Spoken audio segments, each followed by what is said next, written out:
ଯାତ୍ରା ଆରମ୍ଭ ସମୟରେ କେଉଁ କେଉଁ ଶୁଭଦାୟକ ଲକ୍ଷଣ ସବୁ ଦୃଶ୍ୟମାନ ହେଲେ ବା ଦେଖାଦେଲେ ଆମେ ଜାଣିବା ଯେ ଯାତ୍ରାଟି ସଫଳ ଏବଂ ଶୁଭପ୍ରଦ ଓ ମଙ୍ଗଳଦାୟକ ହେବ।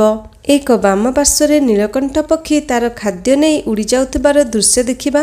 2. ଡାହାଣ ପଟ ସୁନ୍ଦର କ୍ଷେତରେ କାଉମାନେ ବସିଥିବାର ଦୃଶ୍ୟ ଦେଖିବା। 3. ନେଉଳ ଦୃଶ୍ୟମାନ ହେବା।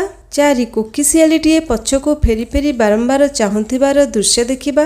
5. ଗାଈଟିଏ ବାଛୁରୀକୁ ଦୁଧ ପିଆଉଥିବାର ଦୃଶ୍ୟ ଦେଖିବା। 6. ଦଳ ଦଳ ମୃଗ ବାଁ ପଟୁ ଡାହାଣ ପଟକୁ ଯାଉଥିବାର ଦୃଶ୍ୟ ଦେଖିବା। 7. ଶଙ୍ଖଚିଲ ଦୃଶ୍ୟମାନ ହେବା।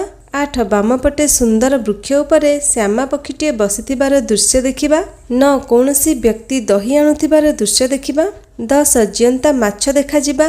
11. ବିଦ୍ୱାନ ବ୍ରାହ୍ମଣ ହାତରେ ପୁସ୍ତକ ଧରି ସାମ୍ନା ପଟୁ ଆସୁଥିବାର ଦୃଶ୍ୟ ଦେଖାଯିବା। 12. ମୁଣ୍ଡରେ ଜଳପୂର୍ଣ୍ଣ ମାଠିଆ ସହିତ କାଖରେ ପୁଅଟିଏ ଧରି ସୁନ୍ଦରୀ ସଧବା ନାରୀ ଆସୁଥିବାର ଦୃଶ୍ୟ ଦେଖିବା।